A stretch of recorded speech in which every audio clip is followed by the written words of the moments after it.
All right, welcome back, everyone, to fifth episode of our Star Trek Picard Fake Nerds Watch series. I am Brandon T. McClure from the Fake Nerd Podcast, and with me, as always, on this trek through Picard is, let me see if I get this right this time, Michael Karls of the Downright Nerdy Podcast. Thanks so much for having me once again. It's we're finally halfway through the season, and I'm going to save everything because I have so much I want to talk about with this episode. So I'm gonna. Yeah, Mike, how you doing? I had notes. I had a lot of notes. Did you? I think this is my favorite episode so far. 100%. And shocking, it was directed by our good friend and buddy, Jonathan Frakes. Yeah. Shocking. They should just make him the director for everything. I wish he would, because he's so good. He's such a good director. But I mean, that doesn't mean he had anything to do with the writing. But the plot really moved in this episode. It really there was the two takeaways for this episode for me were that the plot moved and actually progressed, and we found new information, and we learned some new things, or at least Picard caught up with us. And then no Soji. So the two things that I was the two main points for this episode. One, no Soji. So obviously that's probably why it's our favorite episode. And two, the character development for everybody was absolutely incredible. Like, we saw a lot of history with Rafi. We saw more history with Seven. We saw more history with Dr. Alison Pill's character and Dr. Girardi, and we saw, and obviously Bruce Maddox coming back. To be quite honest, man, these characters are becoming so interesting to me that it's almost more interesting than Picard is for me now. That's how much I'm really starting to enjoy this crew, which is really exciting for me. I am enjoying this ragtag crew. Mm-hmm. You brought up Seven, so let's talk about the flashback at the beginning of this episode. Okay. Icheb dies. Yes, that's right, and we had him from. He's from Voyager. Yes, but I'm trying to recall, because I remember the character. I just don't recall what he did. He was later Voyager. They found I think it was a cube or a sphere, but they found a group of Borg that they deborgified, and he stayed on Voyager, and in fact joined Starfleet through Voyager. He joined Starfleet through Voyager. Okay. And so when I'm assuming when they got back to the Alpha Quadrant, he just went through Starfleet's command program and then became a Cat's here now. Obviously, he had a red shirt on, which I'm not sure if the colors really matter now. He was in a command position, but he was a lieutenant. Got it. Okay. Because I saw the pips on his shoulder. Okay, gotcha. Thank you. I missed that part. And it's a different actor, but it is the same character. It does make sense. Each ship was played by two different people in Voyager anyway, so it doesn't matter. Yeah. Speaking of different actors, Bruce Maddox was also a different actor. It was funny. I was looking at him and I was trying so hard to picture the young Bruce Maddox from the show, and I'm like, I don't think this is the same dude. No, it's not. It is. Yeah. They hide it with the beard. Yes, and they did a good job, because it got me thinking, okay, you know what? I could still buy this. And really though, it's just one episode. I know, but it's my whole thing is if you're gonna pull out Bruce Maddox, maybe you get the you get the actor. I mean, I don't think he's that busy, but I'm wondering if he's got to be a little bit older. Maybe he's got something going on in life. I mean, he's a couple of years older than he was when he was on the show. That's the whole point, is everyone's older. Excuse me. Yeah, so those are the returning characters, and then we got a couple more references from Quark. Yes, yeah. Which I thought was exciting. Yeah. That was the reptilian dude talking about Quark, right? Yeah, he said that you helped that what's his name? The captain. Rios, thank you. Yeah. That Rios helped Quark with the Breen. Yeah, and that was cool. The Breen. I like the reference to the Breen. Oft talked about, hardly seen Breen. Yeah. I think the only time we actually really saw them was in DS9 during the war, the Dominion War. briefly, just in a couple episodes, they had those weird helmets on. Yeah, I think that's We the never only time we actually saw see them. them. Don't they look like Leia from from Return of the Jedi? Yeah, from you mean Lando's costume? Yeah. Yeah. Looks Yeah, I exactly think like it. It's a complete ripoff. Just silver. The only thing I know about them is that they also have disruptor weapons like the Klingons and the Romulans from Star Trek Generations. Yes. Yep. Anyway, so 7 and 9 shows up, and she's still going by 7, not Annika. Well, it's like some people are like the woman called her Annika, but yeah, that's true. Go by 7? Well, she goes by 7. She introduces herself to the crew as 7. Or at least Picard does. Maybe Annika is more of a if you have like an intimate relationship, if she has more of a closer relationship with somebody, like, hey, I'm 7, but my friends call me Annika, kind of thing. You know what I mean? Yeah, like maybe. if I get to know, because it almost seems like the bad lady woman, the bad the antagonist of this, she had probably in the past had a positive relationship with 7, but then betrayed her. Right? That's what I'm gathering. Yeah, that's exactly what happened. She betrayed the Fenris Rangers, which is the group that 7 is a part of. Okay, thank you. Okay, I just wanted to clear that up. And then, so that makes more sense that she would call her Annika, because at the time she was closer. And every time she calls her Annika, you can tell like 7 is just cringing. Yeah, like, I can't believe I trusted you. So 7 joined the Fenris Rangers sometime after the Voyager returned from the Alpha Quadrant. And these are people that come from Fenris, the planet Fenris, and they help protect order within Romulan space. I got the impression. So the Rangers were formed after the destruction of Romulus and after the neutral zone was pretty much rendered irrelevant at that point. They say there is no neutral zone anymore. Exactly. So it's just been dissolved, right, because of the destruction of Romulus. And they're essentially just kind of, they're the, I guess, quote unquote, John Waynes of this section of space, right? Yeah, that's the impression I got as well. And so I want to speak on 7 a little bit more. I'm not sure how I feel, and I want to ask you how you felt. So far, all the characters we've met from previous shows, albeit just 2, have been cynical and jaded and disillusioned with Starfleet.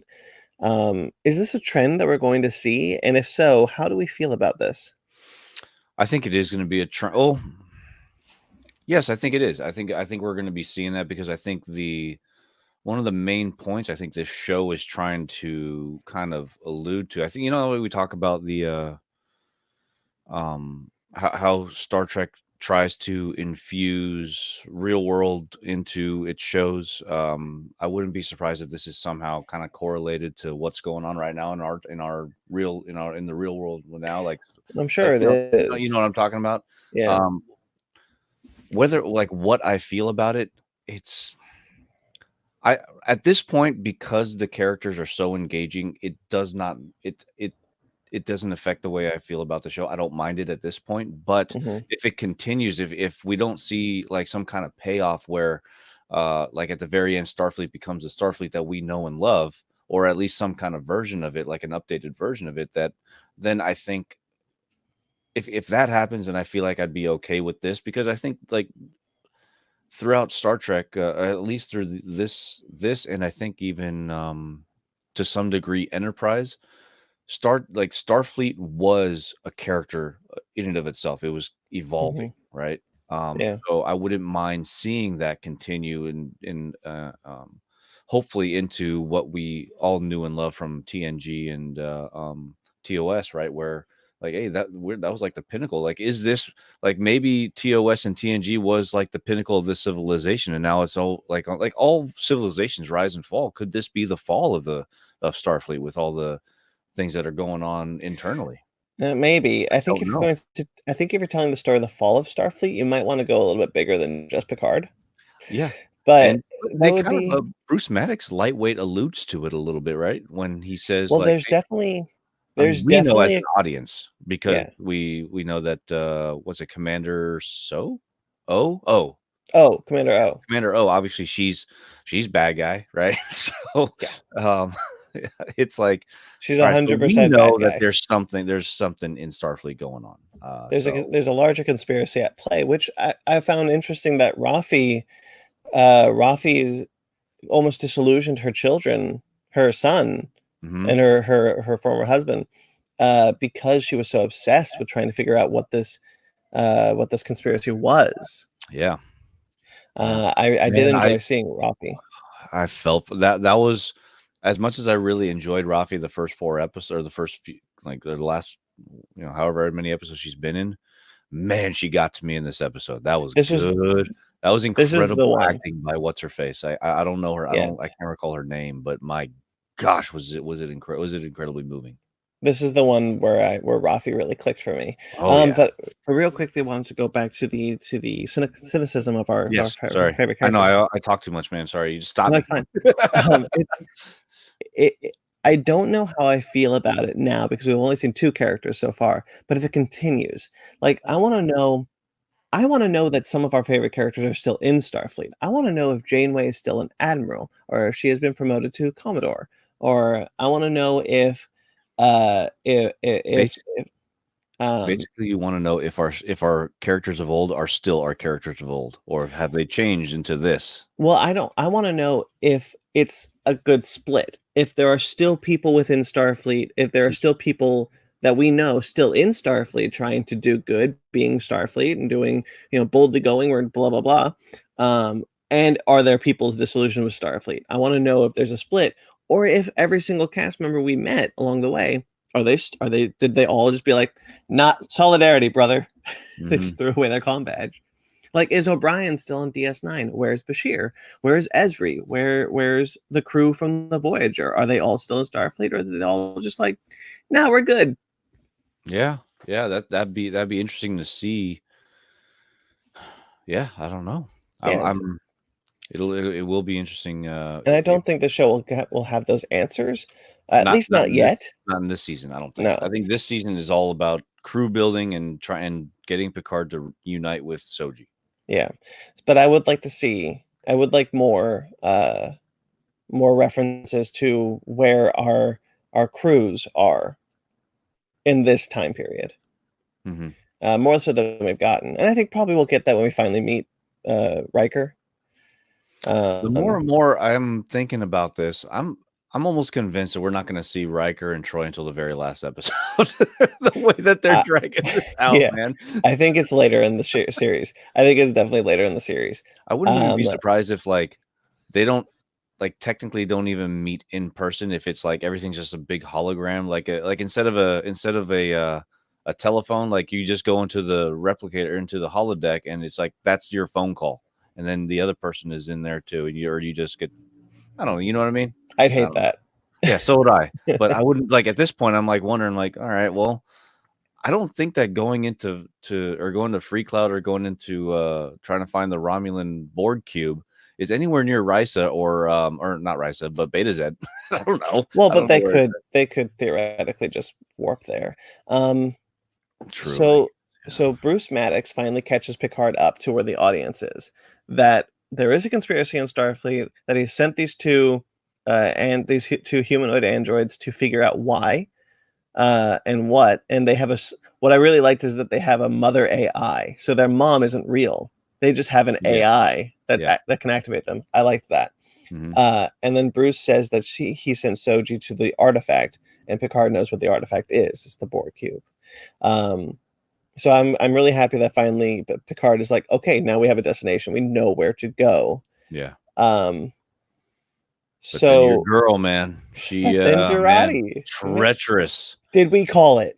We called it. We absolutely called it. Yeah. Yeah. We knew this was happening. I'm still sad to see it, and I think there's something more there. Don't be sad, because I think that this just provides more depth into her character. I think it's still a good thing. I mean, I don't think she'll be able to recover from killing somebody, right? No, especially Maddox, who she loved. Yeah, exactly. So, I mean, but what could she have been shown that was so traumatic to her that she would kill the one person that she came out into space to find? I think she has something. I think that perhaps she lost someone during the synth rise up. Yeah, the Mars thing. Yeah. Oh, that means great, we're gonna get more flashbacks. If we get another flashback to that Every Mars episode attack, has a flashback. man, that's gonna suck. Yeah. Well, so far they have, so whatever. Yeah. They're just kind of catching us up. Where I everyone is. guess, Excuse yeah. me. Every episode, just give me 2 full episodes of before and then 8 episodes of what happens after. Yeah, but then you got the first 2 episodes of Discovery, and that didn't really go so well for them. Yeah. Yeah, I think that she was crying while she did it. Excuse me. So I think that she's conflicted. She's doing it. She thinks what she's doing is for the greater good. But I still think that she's a nice person. And I think probably we will see a redemption. Because I do believe that at least she believes that she's a good person. And what could O have possibly shown her that would make her want to kill Maddox? Or was that an order from Commander So to kill Maddox? Why would Jurati follow orders? She's not Starfleet. She's not. I don't know. Maybe O has something against her. No, that could be. Well, no, but she says just something more that I need to atone for. Okay, what could before that she kills mean? Well, she had a hand in making the synthetic life forms. So perhaps she feels guilty. Responsible. Yeah. She feels responsible. And it could entirely be. I don't think that she knows of the conspiracy with the Zhat Vash. Or at least... Or even Starfleet. Or even Starfleet, yeah. Well, I mean, I think the Zhat Vash are controlling Starfleet at this point. Yeah. I think they're that deep. But I cannot say... So by the time we get to the end of the episode, and we get to the next time on Star Trek Picard, and it shows like... hey, they finally make it to the artifact, and they try to find Soji, and you see Picard with Hugh, which I'm excited to see. Then you also see Picard as Locutus. Yes. For quick spec for Hot. Yes. Which I 100% believe is going to be a flashback. Oh yeah. Oh yeah. I don't think he's getting assimilated in this show. But I'm excited to see Locutus again. I like that design a lot. Oh yeah. Absolutely. So like, and we see Picard with Hugh, but when we saw it the next time, I was like, oh dang. I didn't see Soji at all this episode. Mm-hmm. How refreshing. Very, very. And it didn't, like, we were having so much fun during this episode that you didn't think about it until you saw until next time, or next time on Picard, you're like, oh yeah, she wasn't in the episode. Must have been why I liked it. I don't know. The only character that didn't get a lot to do was Elnor. Yeah, I mean, he did have he's more he's definitely like has that comic relief kind of role in this. Oh, he certainly had some. Yeah, he certainly had some fish out of water. Oh, everybody's fake except me. Yeah, okay. And he's like sad about it, Yeah, Picard's fake French accent is ridiculous.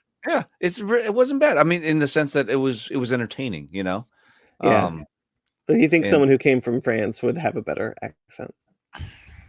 Well, it's. Whatever. So the French accent was lost to the Picards centuries ago.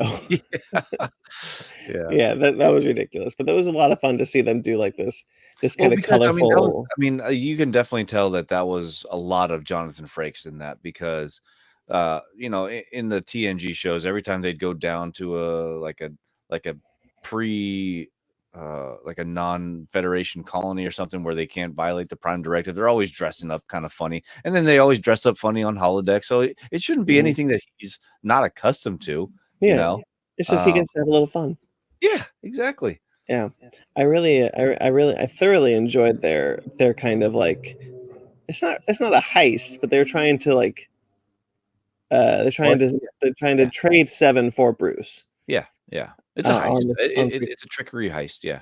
How did you like Free Cloud? Yeah, so I'm a little conflicted right now. Are you? I don't. I thoroughly enjoyed it. So I think I'm just missing Federation planets. I see. Yeah. And we haven't seen any.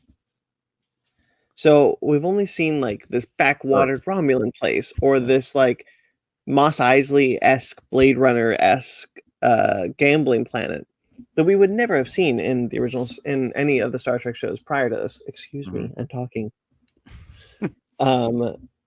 So like to see something new, to see something like this that is more familiar to us from other sci-fi stories and not Star Trek was a little strange at first, but ultimately I did find it engaging. I thought it was refreshing, to be honest. Because when I remember watching all the Star Trek, when we were watching all the old shows, yeah, they were all Federation. Like a lot of these Federation planets, they are all very. I don't know. It almost felt so cookie cutter. And I mean, while it was the idea of all these planets being well, they're also cheap. Yeah, but I mean, but still, but even the overall themes of it, like being in Federation or being a part of the Federation, it's essentially an oasis, right? It's a it's a modern it's futuristic paradise. Yeah, paradise. It's nice to see like how people live. Like I was always wondering, like, what about people who don't really live in the Federation, and like how do they live? Is like money still probably a thing, like the Ferengi, right? I would have really liked to have seen a reference to cold press Latinum, yeah, or something, but even still, the seeing this, I was 100% all about it. And yes, it did have a Blade Runner, or like even it almost even had like a Ready Player One kind of a feel, like when the dude walked around with those wings. I'm like, okay, that's kind of neat. You know why it's interesting. Why it's conflicting to me. I mentioned to you before we started recording that I'm going through Star Trek Discovery. I'm into season 2 now. And ultimately I've grown to enjoy the show. And I think I've got a conflicted relationship with that one as well. When Pike rolls in, and by the way, the first episode of season 2 is better than the entirety of season 1. Great. Okay, so I've only watched season 1. So if you're gonna, I know that Pike is there. I know Spock is in there, so that's not a spoiler. But if you can, try to avoid spoilers for me, please. When Pike steps off at the transporter pad, he saunters in like the coolest kid in class, and it's awesome. Okay. He is immediately electrifying to watch. Every time he's not on screen, I'm like, can we go back to Pike, please? Yeah. He's so much fun. He's so great. But one of his commanders, one of his security detail, says, so this is where Starfleet puts all their resources because the Discovery is a more advanced ship than Enterprise. And I have an issue with a line like that, much like I had an issue with Rafi being like, you live in your chateau and I live in this trailer park. It's like, this is a post-money society. Yeah. Resources should be plenty. Earth should be a paradise. Yeah. Like, why are we struggling with class? Like, why are we struggling? Why is the Discovery? Why are people jealous that the Discovery is so advanced when it shouldn't be an issue? I'm wondering if maybe the destruction of Mars had more of a financial economic, effect, social effect than we thought. Maybe than just purely just I don't know. Maybe that's also where all the replicators were made. I don't know. I can You know what I'm saying? Like maybe understand. there's something else. I've been thinking about I can that. totally understand. I can totally understand if they're like, yeah, our ship production was significantly depleted because we lost our main ship line. I can totally understand that, but you still live in a world where you can replicate anything, and there is no money. So like, it shouldn't be an issue. And when we get to Picard, it's more of just an issue of like, why is Rafi so pissed off that she's living in a trailer park? It should be her choice. It's almost like self-exile. Yeah, and she shouldn't be jealous of Picard living in a chateau. If she wanted to live in a chateau, she could live in a chateau. Yeah. Anyway, that's just a little. Maybe she wanted to live in his chateau, and he wouldn't let her. I want your chateau. Yeah. No. That's like the only thing I can think of. No, you smoke too much. Yeah, I do like that she became a drug addict. I did appreciate that. Yeah.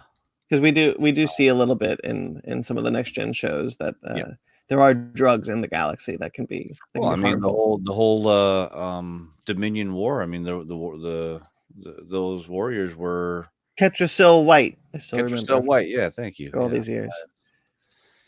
Oh my God! Do you think Jeffrey Combs going to show up? I really hope so. Oh my God! Don't get my hopes up. I miss Jeffrey Combs in Star Trek. He is by far one of my favorite side characters or side actors. Mine too. He plays two of the best characters for me. 100%. He plays two of the best characters in Shran and. Shran is my favorite, and then he was. I liked him in DS9 when he was part of the Wei-Lun. Wei-Yun. Thank you. Yeah, I liked him too. Anyway, sorry. That was just a quick little aside. Yeah, so I do like Star Trek Discovery. Just kind of put a cap on that one. It's engaging this season. I hated every single thing with the Klingons last season. Everything with the Klingons. It's just garbage. I hate that language. I hate the design. I hate everything about it. Whoever made the decision to have just the Klingons speak nothing but Klingon the entire series should be shot. That is an ugly language. I don't know.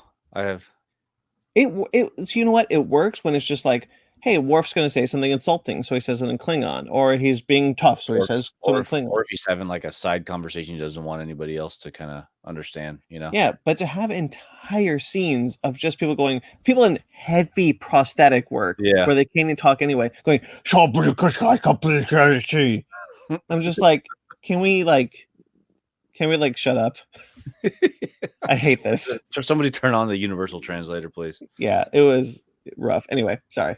Quick Discovery rant. All good. Isn't that how they tried to? By the way, isn't that how they justified that though? Is that they didn't have a universal translator at the time? No, they have a universal translator. They did, or maybe like Klingon was still too rude. Like they had. No, the whole thing is like Takuma is like, speak in your native tongue because we're Klingon. So that's what. Okay, all right. And it's like, shut up, please. This is painful. They all talk like they had like cotton balls in their mouth. Yeah, and the prosthetic work does them no. Yeah, exactly, and the prosthetic work does them no favors because it's just so bad. And you know what? Here's the thing: you want to retcon the fact that the Klingons aren't supposed to have forehead ridges in that time period? Go ahead, that's fine. I get it. We are living a different time. You got to update. You got to update technology and looks to match times. But you want to put them in an entire body rubber suit? What the hell? Gross. Anyway, sorry. Oh, man, that's funny. And then the final episode of Star Trek Discovery almost had me.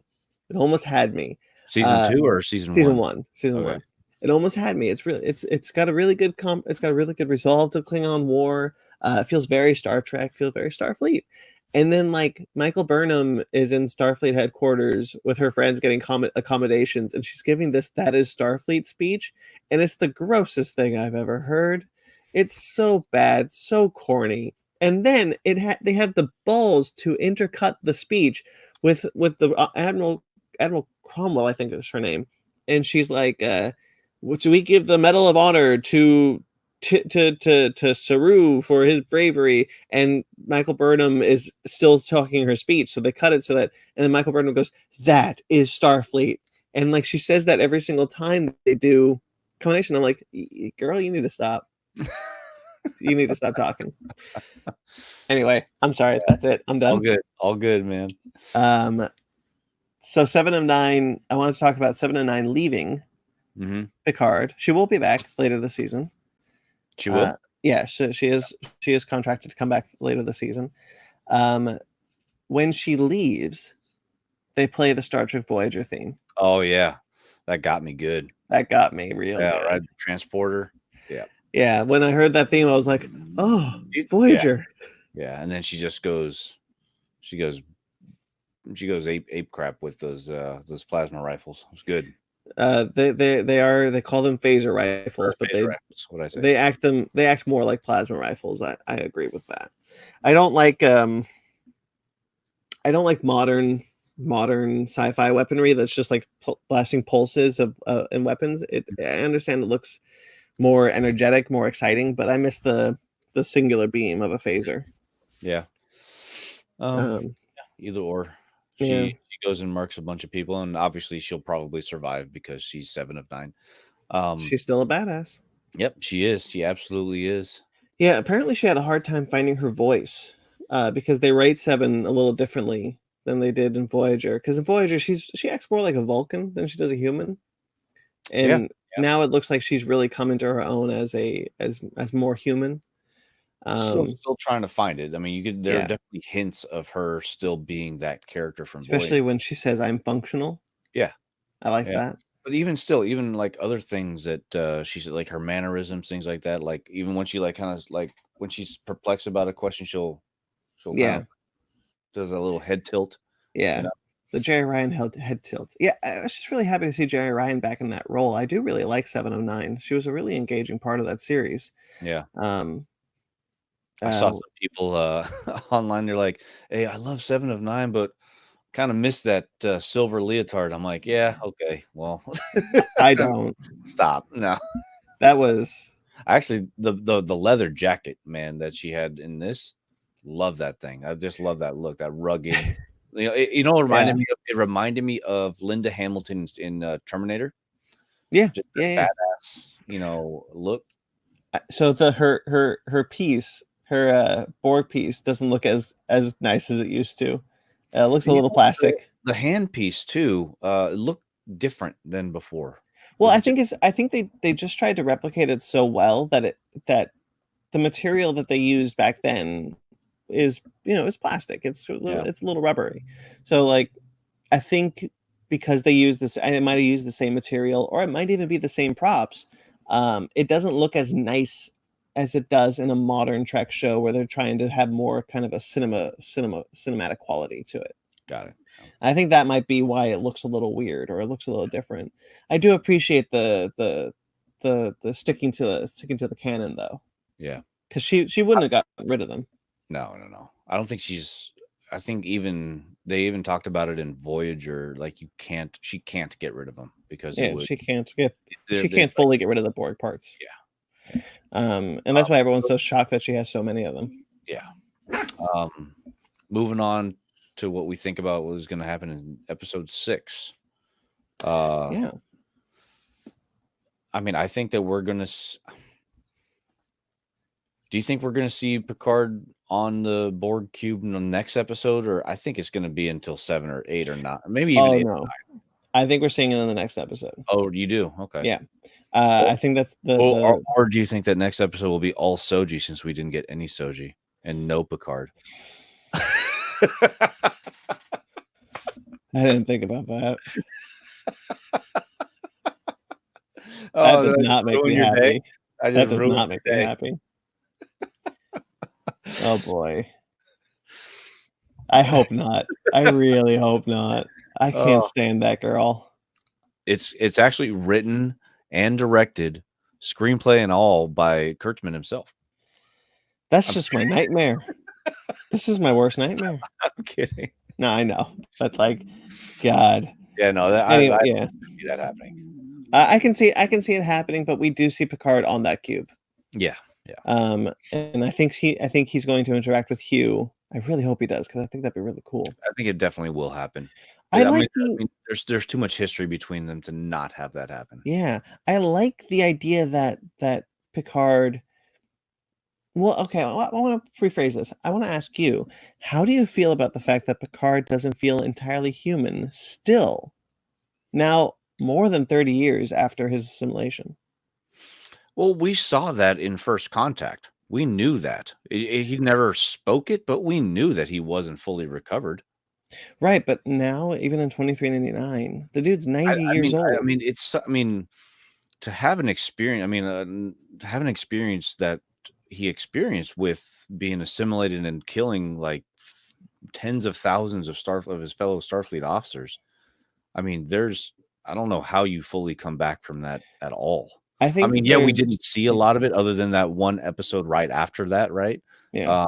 And when he comes back to Earth, but and then we don't see it again until First Contact, which was we talked about it already, how that was a huge missed opportunity that they could have tapped into, just being trying to cope with something of that magnitude.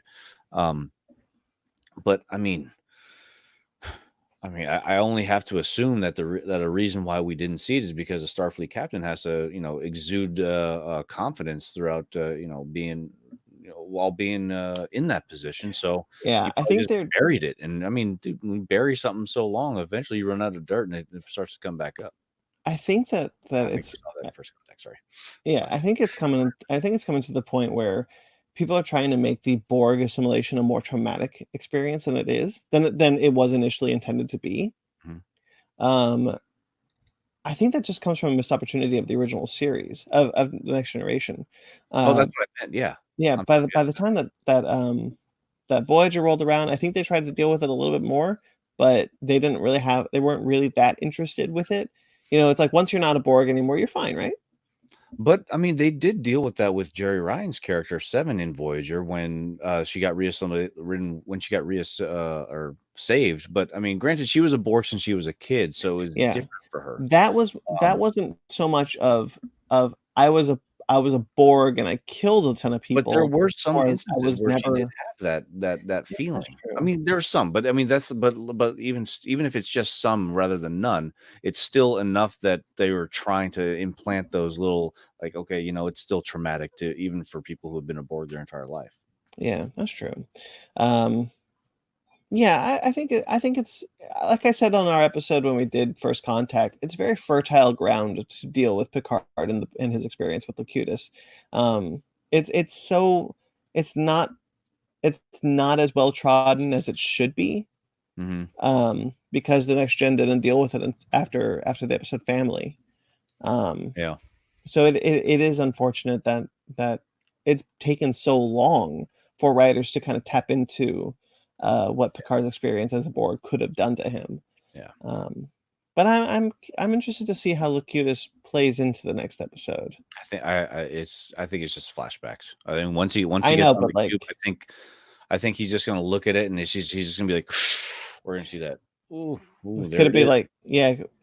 Are we gonna see like this Patrick Stewart in a Borg outfit? Because he's a little old. I don't know. Maybe they're gonna borrow some of Disney money and do some of that. They do de-age Data in the first episode. Yeah. Oh, speaking of Data, I wanted to ask you.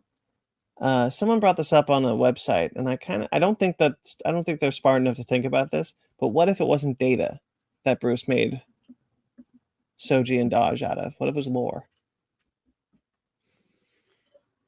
So Lore, where did we last see Lore? Was he was destroyed or disassembled? Lore was deactivated and sent to Starfleet. It was the last time we saw Lore. Wow. Yeah. Do we think that Lore may have been the ringleader for the Mars incident? Maybe he somehow was reactivated, and maybe at the very end we're going to see a reunion between Picard and who he thinks, like who he looks at somebody and like, oh, Data? No, Captain, it's Lore. I'd really like that. I really want Lore to come into the show in some way. I don't think they will, because I don't think the writers. You don't have to be a Trek fan, but I don't think the writers know where Lore ended up. Yeah, because it was at the end of the two-parter where Hugh came back. Be like Picard himself, or like Jean-Luc or Patrick Stewart, or Jonathan Frakes, or Seven of Nine, or Jerry Ryan. Why can't I always keep tearing the characters? But you know what I mean? Like they're the only ones that would, and I don't know how much. I mean, unless it was like a stipulation in Patrick Stewart's contract, like, hey, you gotta. Let me give you some advice for this real quick. Mm-hmm. Bring Lore in. Make him the reason why the synths attacked Mars. It is a deep cut, and I wouldn't be surprised if it wasn't the case. But man, I'd really appreciate the story relevance of if this was in fact not if Bruce Maddox didn't create them from Data but from Lore. Because technically, although okay, no, never mind, no, Just forget what I just said. Yeah. Well, because Girardi says we only had B4 to work off of, but it was an inferior copy. It's like, no, the Daystrom Institute should have access to lore. Yeah. And plus, I mean, yeah, they only had B4 and then whatever data was able to upload to B4. But at the same time, just like we were talking about before, Data and Bruce Maddox had a long-lasting relationship where they wrote to each other on a weekly or daily basis, where he gave him notes as to what was going on in his daily life, things like that. So Bruce knew who Data was and what kind of man he was. You know what I mean? Yeah. So he had that to work off of too. Yeah, it would be kind of. I don't think that. I think perhaps the memory engrams were from B4, but I really think the technology came from B4 from lore. I think the technology, the positronic technology, came from lore, because B4 wasn't was an inferior copy, but the memory engrams of Data are still. Bruce Maddox said that when he was on the table, was like, "We did it, me and Soong and you, we did it," you know. Yeah, he says it because I understand what he's trying to say. I'm like, yeah, like Soong's dead. Did he? Yeah. Is there any other Soong that I'm forgetting? No, he means Noonien Soong. Yeah, that's what I figured. I'm just making sure that there wasn't like a long lost brother that I didn't remember or something. No, he meant it as if like I finally took the next step. I stood on Noonien's shoulders. Gotcha. Okay, that's I remember missing that little tidbit. Because that was his whole thing, is like he admired Noonien Soong. Yeah. For Data, and he admired Data because of it. That's a really good episode, by the way. When we find that Noonien Soong is alive. Yeah, love it. So I think that it is likely that this could have happened, but I just don't think it. I don't think they're. I don't want to say smart enough, but I just don't think they cared enough to include something like that. I'd appreciate it though. But Bruce Maddox knows of the at least a Romulan conspiracy on Earth. Mm-hmm. He just didn't know about. He just doesn't seem like he knows about the Zhat Vash. Yes. Yeah. Or I mean, yeah. I think what he thinks is the Tal Shiar is, in fact, the Zhat Vash. Yeah. I think that's kind of what we're getting into. Is like, everyone thinks that it's Tal Shiar, but it's actually a lot worse because they're the evil ones. Mm-hmm. Yeah. Yeah. Well, you think I'm bad? Just look at these guys. Exactly. Yeah. And the two siblings being like, we're evil. Whatever. Yeah. I don't care. Best characters ever. Most in depth. Yeah, but, right. Do we have any final thoughts or anything else for? No. I'm just looking at the credits for next episode. Yeah. My job Vervillo is directing. I hope I pronounced that right. What else did he or she do? A lot of episodes of looks like Preacher. Okay. Gotham. Okay. He's been around the block. All right. Cool. Yeah. All right.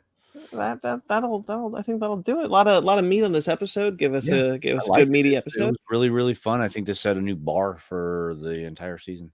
I think so too. This is certainly the best. And if hopefully it keeps going up. Yeah. Yeah. Seriously. Hopefully it keeps going up in our quality wise. But I guess that'll do it. So let's sign off. I'm Brandon C. McClure. Like I said, you can find me at BT McClure or on the FakeNerd Podcast. Every week we can get it out, and I remember to edit it.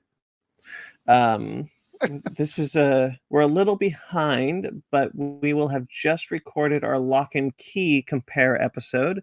We are comparing the TV series Lock and Key to its comic book. If you've followed us before, then you know we've done this before with Umbrella Academy, with Deadly Class, and it's always a lot of fun. Cool. So check that out. Obviously, we have more Fake Nerds watch on this channel. Please click like and subscribe, and click that little bell icon for more episodes. We have our Basement Arcade series, which is going through Sonic Mania right now. Definitely subscribe to Downright Nerdy Podcast. Michael, where can they find you? They can find us at all your favorite podcasting apps. YouTube, obviously, we're on here. Instagram at Downright Nerdy Podcast. You know what? Just go to www.downrightnerdy.com. You'll find everything you need to know right there. Yeah, I need to make that landing page. It took me when I recently updated it, like episode 49. That was like 2 weeks ago, and before that, I hadn't done anything with it since episode 18. Wow. So it was just a mess. But you finally got it up, and so you now have a convenient place to be like, just find us at downrightnerdy.com. So yes, all of our links will be in the description below.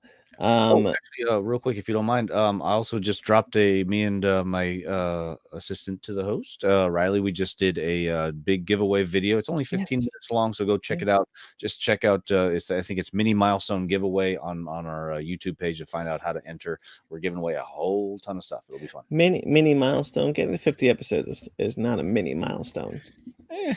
Well, when you're in the 200s, man, I'll say the same thing there. Look, I'll say this: getting to 50, that's a big deal. Getting to 100, that's a big deal. Getting to 150, yeah, it's not a big deal.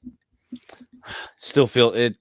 Still exciting. Still exciting either way. We are coming up on our 200th episode, so there's that. So until next week, guys, with the next episode of Star Trek Picard, live long and prosper. Live long and prosper.